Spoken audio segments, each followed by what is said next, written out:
दिन का माहौल अचानक से तनावपूर्ण हो गया था। हर जगह एक ही नाम गूंज रहा था, अनुज। ऐसा लग रहा था कि अनुज का नाम सभी की उम्मीदों और डर का भार अपने साथ लिए हुए था। सबसे पहले अनु ने उसे पुकारा, उसकी आवाज़ में घबराहट साफ झलक रही थी। अनुज, तुम कहाँ हो? हमें तुम्हारी ज़रूरत है। लेकिन अनुज का कोई जवाब नहीं आया। घर में तनाव बढ़ता जा रहा था।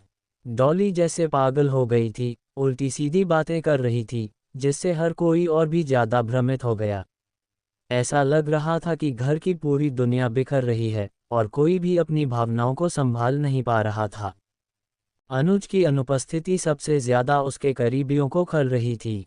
किसी ने झुंझलाते हुए कहा, उसे अब तक यहाँ होना चाहिए था।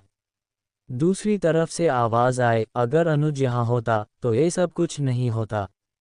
वो हमेशा हालात संभाल लेता है। लेकिन अनुज वहाँ नहीं था और घर का माहौल और ज्यादा बिगड़ता जा रहा था। लोग आपस में लड़ने लगे, एक दूसरे पर आरोप लगाने लगे। किसी ने कहा कि यह सब अनुज की वजह से हुआ, तो किसी ने अयाह को दोषी ठहराया, जिसने सबको अकेला छोड़ दिया था। वो अपराधी है, किसी ने चिल्लाते हुए कहा, और बहुत खतरनाक है। दूसरी तरफ अनुज अपनी मुश्किलों से जूझते हुए घर लौटने की कोशिश कर रहा था। उसका दिल भारी था, उसे पता था कि घर पर हालात बिगड़ गए हैं। फोन पर आने वाली आवाज़ों से उसे साफ महसूस हो रहा था कि कुछ बहुत बुरा हो चुका है, लेकिन वहां से वह कुछ नहीं कर सकता था। चिंता मत करो, मैं आ रहा हूं, उसने धीमी आवाज़ में कहा, खुद को भी दिलासा देते हुए। बस थोड़ा और सब्र करो। लेकिन घर पर सब्र का बांध टूट चुका था।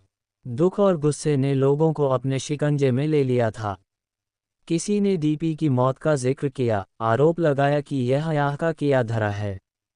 मैंने अपनी आंखों से देखा है, किसी ने चिल्लाते हुए कहा, जिससे घर का माहौल और भी बिगड़ गया।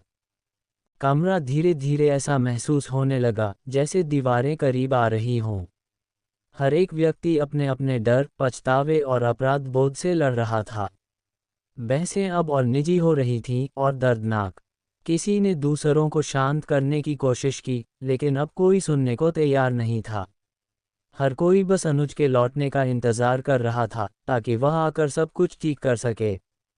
दूर कहीं अनुज भी तेजी से घर की ओर बढ़ रहा था, अपने अंदर की बेचैनी से जूझते हुए। ऐसा कैसे हो गया? उसने खुद से सवाल किया। सब कुछ इतनी जल्दी कैसे बिखर गया?